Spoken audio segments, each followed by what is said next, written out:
السلام علیکم جی ناظرین، آپ دیکھ رہے ہیں BLI نیوز اور آپ کو لیے چلتے ہیں آج کی تازہ ترین اپڈیٹ کی جانب۔ سیلفی بناتے ہوئے ایک ہی خاندان کے 5 افراد جھیل میں ڈوب گئے۔ انڈونیشیا میں سیلفی بناتے ہوئے ایک ہی خاندان کے 5 افراد جھیل میں ڈوب گئے۔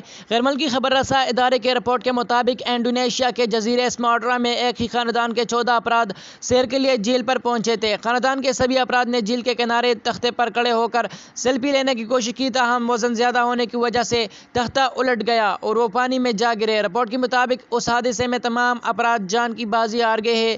یاد رہے کہ گزشتہ اسی طرح کا افسوسناک واقعہ پاکستان میں بھی پیش آیا تھا، جب سیلفی بناتے ہوئے 4 بہنوں سمیت 5 افراد دریا میں ڈوب گئے تھے۔ مزید اسی طرح کا انفارمیٹو اور نیوز اپڈیٹس ویڈیوز دیکھنے کے لیے ہمارے یوٹیوب چینل BLI نیوز کو ضرور سبسکرائب کریں۔ اگر ہماری ویڈیو آپ کو اچھی لگے تو اپنے دوستوں کے ساتھ ضرور شیئر کریں۔ ہماری ویڈیو پر لائک اور کمنٹ ضرور کیا کریں، اس سے ہمارا حوصلہ افزائی ہوتی ہے۔ ملتے ہیں کسی نئی ویڈیو میں، تب تک کے لیے BLI نیوز کے سارے ٹیم کے ساتھ توصیف احمد کو بھی اجازت دیجیے۔ اللہ حافظ۔